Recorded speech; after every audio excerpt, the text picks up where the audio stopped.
안녕하세요, 알레한드로입니다. 오늘은 날씨도 조금 꼬리꼬리하고 그래서 이렇게 화려하게 편집된 바다 영상 대신 좀 여러분들과 조용히 좀 이야기를 나눠볼까 해요.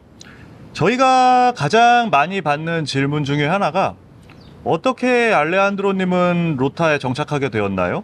왜 로타를 선택하셨나요? 이런 질문들을 굉장히 많이 받습니다. 이 영상으로 처음 저희를 접하신 분들을 위해 간단하게 말씀을 드리자면, 저희는 로타 섬이라는 태평양에 있는 외딴 섬에 살고 있고요. 이 섬은 울릉도만한 크기임에도 불구하고 전체 인구가 1000명이 채 되지 않을 정도로 조용하고 한적한 외딴 섬입니다. 엄청 조용해요. 거의 무인도에 가깝습니다. 저희가 이 로타 섬에 살기로 결정을 하고 이제 로타 섬에 있는 다이빙 센터를 하나 인수하면서 이제 3대의 트럭과 2대의 보트, 그리고 건물들, 기타 등등 이렇게 마련을 해서 저희가 여기 살게 된 지는 한 1년 정도 되었습니다. 자, 그래서 사실 오늘 제가 여러분들께 드리고 싶은 말씀은 저희가 왜 로타 섬에 정착을 하게 되었는지, 왜 로타에서 살게 되었는지를 설명하는 한편, 사실 인생에 있어서 좀 중요한 선택의 순간이 많이 오잖아요. 항상 매 순간순간 우리는 선택의 기로에 서 있고, 이 선택을 할 때 어떤 선택이 좋은 선택인지, 어떤 선택이 나쁜 선택인지, 제 기준으로 제가 어떻게 판단을 내리고 어떻게 결정을 내리는지 여러분들께 설명을 드려보려고 합니다. 저희가 로타섬에 왜 살게 되었는지 물어보시는 많은 분들은 사실 듣고 싶은 말씀이 있을 거예요. 정말 투명하고 파란 바다, 매일같이 볼 수 있는 돌고래떼와 상어떼, 프리다이빙하기 좋은 환경, 위험한 동물이나 위험한 사람 없이 어딜 봐도 아름다운 자연환경이 펼쳐져 있는 평화롭고 아름다운 섬. 이 섬에 사는 게 제 일생일대의 목표이자 꿈이라 제 열심히 노력한 끝에 결국 제 꿈을 이뤘습니다. 이런 식의 답변을 아마 원하시는 분들이 많긴 할 거예요. 우리 시중에 많이 나와 있는 자기계발서라든지 혹은 어떤 강연이라는 거 보면은 대부분 핵심은 그거죠. 목표를 갖고 꿈을 갖고 열심히 노력하면 결국은 기회가 온다. 반면에 이런 답변도 있을 수 있을 것 같아요. 우연찮게 로타 섬이라는 곳에 한 일본인이 다이빙 센터를 매물로 내놨다는 것을 알게 됐고, 또 마침 우연찮게 그 기간 때 저희 전세 계약이 만료될 시점이라 좀 현금도 구할 수 있었고, 그래서 그냥 운 좋게 타이밍이 맞아서 결정했어요 라고 말씀을 드릴 수도 있을 것 같아요. 둘 다 거짓말은 아니지만 두 번째 답변 같은 경우에는 가장 여러분들이 듣고 싶지 않은 형태의 답변이긴 할 거예요. 그냥 대충 살다 보니 운 좋게 이렇게 됐다 정도의 답변이 될 것 같은데, 실제로는 이렇습니다. 사실 둘 다 틀린 말은 아닌데, 그러니까 저희 같은 경우에, 저랑 마리나 같은 경우에는 이제 유튜버로 생활을 하면서 저희의 본업은 영상을 만들어서 찍는 일이에요. 저희의 최고의 강점이 이제 수중 영상이기 때문에 물속과 관련이 없는 광고가 들어온다고 하더라도 저희는 바다를 배경으로, 자연을 배경으로 광고를 찍는 일이 많습니다. 그래서 그럴 때 있어서 가장 중요한 건 사실 맑고 투명한 바다예요. 물속에서 뭘 보든 안 보든, 어디서 협찬을 받아서 다이빙을 하던, 그냥 저희끼리 수영을 해 나가서 다이빙을 하던, 사실 광고를 찍을 때 있어서 가장 중요한 거, 혹은 영화 작업을 할 때 있어서 가장 중요한 건 물속의 시야예요. 그래서 아름답고 파란 바다가 있는 곳이 좀 절실하던 참이었습니다. 그동안에는 광고를 찍는다 그러면, 예를 들어서 저희가 몰디브에 간다고 했을 때 여러 가지 광고를 받아 모아가지고 한 번에 이동을 하는 경우가 많았어요. 근데 이제 가서 날씨가 안 좋다거나 좀 촬영을 하기 어려운 환경이라거나 그러면 일정이 굉장히 늘어지는 경우도 있었고요. 그래서 저희 입장에서는 일종의 베이스 캠프, 안정적으로 촬영을 할 수 있는 베이스 캠프가 필요하던 상황이었습니다. 근데 그 와중에 로타에 있는 루빈이라는 일본인이 이제 다이빙 센터를 접고 일본으로 돌아가고 싶어 한다는 이야기를 들었어요. 근데 이게 모르는 사람, 모르는 섬이었으면은 일말의 고려조차 안 했을 거예요. 왜냐면은 저희는 그 당시에 몰디브에서 지내고 있었고, 모든 계약이나 계약금의 송금, 기타 이제 그 딜을 클로즈 하는 데 있어서 거의 실제로 보지 않고 저희가 시설도 실제로 볼 시간이 없이 바로 결정을 해야 되는 상황이었거든요. 근데 루빈 같은 경우에는 한 6, 7년 정도 전에, 코로나 전에 한번 다이빙을 같이 한 적이 있습니다. 친분은 딱히 없었는데 이때 이 사람의 성향을 파악했어요. 살짝 강박증과 결벽증이 있어서 하다못해 보트나 자동차를 청소하는 고무 호스조차 매일 같은 장소, 같은 각도, 같은 모양 그대로 배치를 해놔야 직성이 풀리는 스타일이에요. 다이빙 장비를 헹구는 칸에도 물이끼 하나, 도마뱀 똥 하나, 벌레 하나 빠져 죽어 있으면 안 되는 그런 성격이에요. 그래서 제가 그 사람의 성격을 알기 때문에 이 사람이 관리하던 보트라거나 자동차라거나 뭐 시설은 정말 깔끔하게 관리가 잘 되어 있겠구나 라고 생각을 하고 실제로 보지 않고 구매를 결정할 수 있었던 것도 굉장히 큰 이유입니다. 그리고 이런 이유도 있어요. 사실 아까 말씀드렸다시피 거기 이 로타섬이라는 곳이 무인도에 가깝다고 말씀을 드렸잖아요. 여기에서는 무슨 일이 발생하던 무슨 일이 생기던 무엇을 하던 전부 저랑 말이나 2명의 힘으로 해결을 해야 합니다.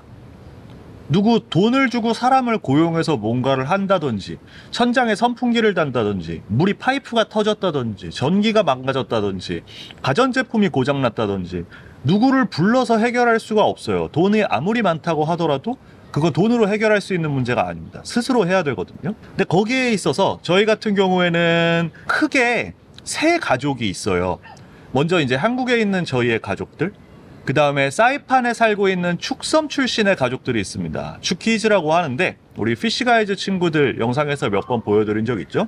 이 친구들은 저희를 진짜 가족으로 받아들여줘서 정말 가족 구성원의 일원으로서 대해주고 있어요.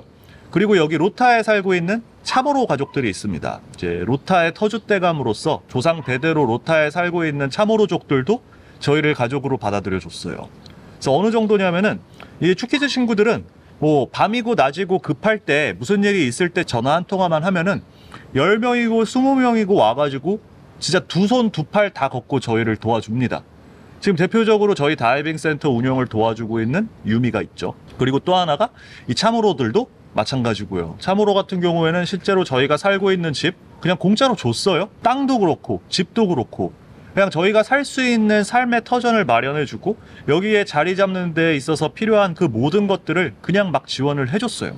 그래서 이 친구들, 이 우리 가족들의 힘이 있었기 때문에 또 저희가 여기 정착할 수 있게 되었어요. 이것도 로타섬을 선택하는 데 있어서 굉장히 중요한 이유 중에 하나였습니다. 그리고 이제 저희가 다이빙 센터를 인수했다고 말씀을 드렸는데 실제로 저희 수익의 대부분은 영상에서 나와요. 저희 본업은 영상이고 다이빙 센터 같은 경우에는 비자 프로세스에 필요한 과정, 그 다음에 로타섬을 저희만 독점하는 게 조금 웃기는 모양새이기 때문에 일종의 팬 서비스이자 여러분들과 함께 시간을 보낼 수 있는 장소로서 이제 다이빙 센터가 중요하게 운영되고 또 이제 로타 입장에서도 우리가 로타를 위해서 할 수 있는 게 무엇일까 했을 때 로타에 더 많은 관광객들이 한 명이라도 더 많은 분들이 오셔야 또 로타가 발전하고 로타 경제가 활성화되니까 저희가 이제 로타에 이바지하고자 하는 목적으로 다이빙 센터를 계속 운영하는 것도 있고요. 그래서 저희 같은 경우에는 만약에 사이판에서 로타 오는 경비행기가 끊겼다거나 혹은 천재지변 자연재해로 인해서 또 한 번의 코로나가 터져서 관광객이 더 이상 오지 못하는 상황에서도 사실 저랑 마리나가 먹고 사는 데는 문제 없습니다. 그리고 로타가 막상 돈 쓸 일이 별로 없어요. 그냥 배고프면 나가서 물고기 잡고 고기 먹고 싶으면 가서 사슴 잡고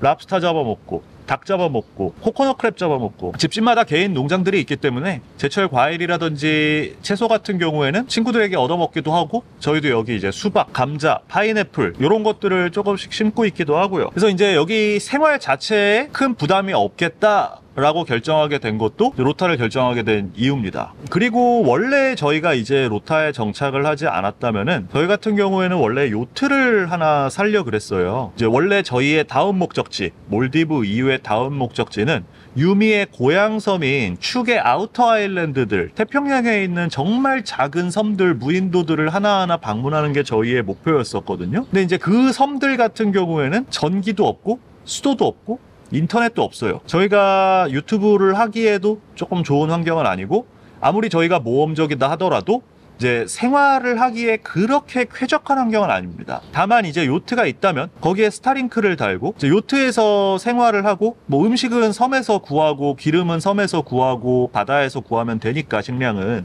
이제 요트를 하나 사면은 모든 게 해결된다 라는 결정을 내려서 원래 이제 요트를 살려던 참이었어요. 그래서 한마디로 좀 현금이 있었다는 거죠. 그 와중에 이제 루비니 다이빙 센터를 판매한다는 이야기를 듣고 이제 로타에 대해 떠올렸을 때 제 머릿속에 든 생각이 이제 저희 다이빙 센터 같은 경우에는 바로 앞에 마리나가 하나 있어요. 항구가 하나 있거든요. 근데 이 항구를 거의 유일하게 쓰는 게 제 배들입니다. 그래서 제 개인 항구나 마찬가지예요. 가끔씩 화물선 들어온다거나 로타에 축제가 있어가지고 괌에서 손님들이 온다거나 그럴 때는 이제 이 항구가 좀 복닥복닥한데 대부분의 경우에서는 거의 제 개인 항구처럼 쓰고 있습니다. 그래서 이제 제가 생각했던 게 로타를 일종의 베이스 캠프로 삼아서 여기에 지내면서 요트를 구매해서 여기 갖다 놓고 여기에서부터 항해 연습을 하면 되겠다. 이제 처음에는 섬 주위에서 시작해서 괌도 다녀오고 사이판도 다녀오고 사이판 북쪽으로는 노던 아일랜드라 그래서 뭐 파간 무슨 섬 해서 아직 활화산이 있는 섬도 있고 그냥 사람이 살지 않는 정말 멋진 무인도들이 많이 있어요.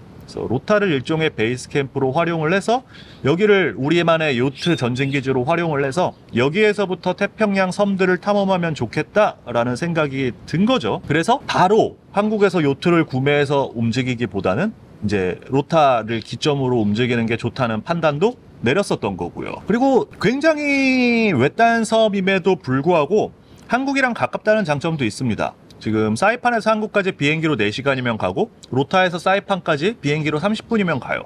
뭐 정 급할 때 필요하면은 그냥 스피드보트를 운전해서 사이판이나 괌을 갈 수도 있고요. 그래서 만약에 이제 한국에 무슨 일이 생겼다, 가족들이나 친지들의 경조사가 생겼다거나 저랑 마리나가 엄청 아프다거나 그러면 급하게 그냥 다음날 비행기 끊어가지고 한국으로 돌아가서 치료받고 돌아오면 된다는 것도 굉장히 큰 장점이기도 하고요. 이제 또 하나가 로타 같은 경우에는 기본적으로 미국령이잖아요. 그러니까 우리 한국인들 입장에서 사실 어렸을 때부터 봐왔던 드라마, 영화, 기타 문화, 관습적으로 가장 가까운 나라라 그러면 우리에게 가장 영향을 크게 미친 나라라 그러면 아무래도 미국일 거예요. 우리에게 익숙한 문화, 우리에게 익숙한 환경, 우리에게 익숙한 이제 사회 구조, 이제 이런 게 있는 곳이다라는 것도 굉장히 큽니다. 대표적으로 팔라우라거나 태국 같은 데서 외국인이 사업을 하려면 태국은 제가 알기로 불가능해요. 태국 현지인의 명의로만 진행을 할 수 있고요. 팔라우 같은 경우에는 회사 지분의 50%를 현지인이 가지고 있어야 돼요.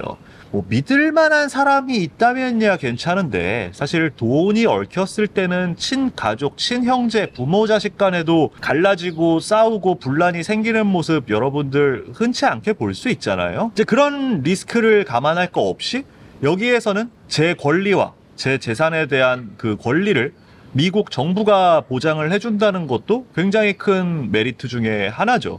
그래서 문화적으로, 사회적으로 우리에게 익숙한 곳이다 라는 것도 굉장히 이제 큰 장점 중에 하나였습니다. 이제 결과적으로 말씀을 드리자면 솔직히 말씀드려서 로타가 너무 좋아서 로타라서 저희가 선택을 했다기보다는 저희의 이제 다음 단계로 나가는 데 있어서 필요한 조건들을 마침 로타섬이 가지고 있었고 이제 거기에 있어서 타이밍도 좋았던 게 루빈이 모든 것을 통째로 보트 2대, 트럭 3대, 뭐 건물에 다이빙 장비들에 뭐 기타 등등 모든 걸 이제 놓고 일본으로 돌아간다는 타이밍도 잘 맞아 떨어졌던 거고요. 그래서 이제 제가 오늘 여러분들께 드리고 싶은 말씀, 인생에 있어서 어떤 선택을 할 때 그 선택이 좋은 선택인지 나쁜 선택인지 판단할 수 있는 거, 저는 분명 좋은 선택과 나쁜 선택의 구분점이 있다고 생각을 합니다. 그리고 그 구분점은 저 같은 경우에는 이렇게 구분을 해요. 어떤 선택을 하고 어떤 결정을 내릴 때 있어서 그 다음 단계로 나아가는 더 많은 가능성을 열어주는 선택이 좋은 선택이고 더 좁은 선택지를 열어주는 게 나쁜 선택이라고 합니다. 그렇게 생각하면 최악의 선택이라는 건 스스로를 외통수로 몰아넣는 선택이 되겠죠. 솔직히 말씀드려서 저나 마리나가 아니고 그냥 한국에 있는 어떤 사업가가 로타에서 다이빙 센터를 오픈한다든지 로타에 새로운 사업을 한다? 저는 현명한 선택 아니라고 생각합니다. 여기는 시장 자체가 없어요. 거기에 더 나아가서 로타가 너무너무 좋아서 로타에서 사는 게 꿈이라서 정말 은행 대출에 사채까지 끌어써가지고 돈을 끌어모으고 투자를 받아가지고 로타의 어떤 사업체를 오픈을 한다? 너무 리스크가 큽니다. 그거 정말 스스로를 외통수에 몰아넣는 선택이에요. 그래서 저희 같은 경우에는 로타를 선택함으로써 영상 제작자로서의 저희의 길이 열리고 다이빙 센터를 하나 소유하게 되었고요. 저희가 요트를 구매한다고 했을 때 요트를 수리하고 경험하고 연습하기에 충분한 항구를 얻었고요. 그 다음에 이 로타를 기점으로 굳이 한국에 돌아가지 않고도 태평양의 섬들을 언제든지 방문하고 돌아올 수 있는 권리를 얻었고 미국 비자를 얻었기 때문에 이제 미국에서는 기한과 상관없이 무제한으로 머무를 수 있습니다. 이 로타를 선택함으로써 수많은 저희의 가능성과 선택지, 다음 단계로 갈 수 있는 선택지가 열린 거예요. 큰 그림으로 봤을 때는 제가 선택하는 그 길에서 벗어나지 않았던 거고요. 반면에 그런 생각 없이 그냥 로타가 좋아 보인다, 어디가 좋아 보인다, 어디에 이민 갈 때 이 정도 액수만 있으면 여기 이민 가서 이 일 하면서 살 수 있어 라고 생각을 하고 이민을 가게 되면 그 일이 잘 되지 않았을 때 다른 선택을 할 여지가 굉장히 줄어들거든요.